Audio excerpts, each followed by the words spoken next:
ఇక కుంభరాశి వారికి ఈ యొక్క నూతన ఆంగ్ల సంవత్సరంలో ఏ విధంగా ఉందనేటువంటి అంశం గురించి మాట్లాడుకుందాం. ధనిష్ట నక్షత్రం వారు 3, 4 పాదముల వారు, అలాగే శతభిష నక్షత్రం 4 పాదముల వారు, అలాగే పూర్వాభాద్ర నక్షత్రం మొదటి 3 పాదముల వారు కుంభరాశి జాతకులుగా చెప్పడం జరుగుతోంది. ఈ కుంభరాశి వారికి ఆంగ్ల సంవత్సరం అంతా కూడా కొంత సామాన్యంగా ఉంది అని చెప్పవచ్చును. కానీ అవసరాలను మాత్రం పూర్తి చేసుకుంటారు. శారీరకంగా స్వల్ప అనారోగ్యములు తప్పవు. కుటుంబ ఆర్థిక విషయాలు, రుణాల ఒత్తిడి అధికమవుతుంది. సోదర బంధువర్గం నుండి వ్యతిరేకత కలుగుతుంది. శుభకార్య ఆటంకాలు తప్పవు. శత్రుభయం పెరుగుతుంది. విదేశ వ్యవహారాలు సంవత్సరాంతమున పూర్తి అవుతాయి.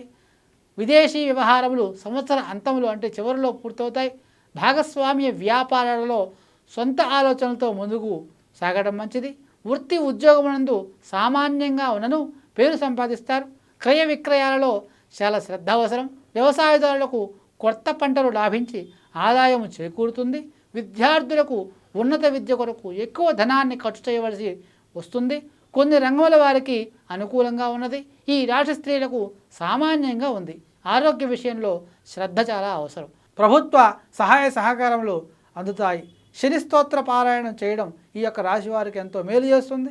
ఆంజనేయ స్వామి ఆరాధన చేయడం వల్ల కూడా మంచి ఫలితాలు పొందుతారు. నల్ల నువ్వులు శనివారం రోజున శని స్తోత్ర పారాయణం చేసి నల్ల నువ్వులు బ్రాహ్మణుడికి దానం చేయాలి. అలాగే ఆంజనేయ స్వామి ఆరాధన చేయాలి. నల్ల నువ్వులు శనివారం దానం చేయాలి. మంగళవారం కందులు దానంగా ఇవ్వడం వలన శుభ ఫలితాలు పొందుతారు. ఇది కుంభరాశి వారికి ఒక నూతన ఆంగ్ల సంవత్సరంలో జరిగేటువంటి రాశి ఫలాలు.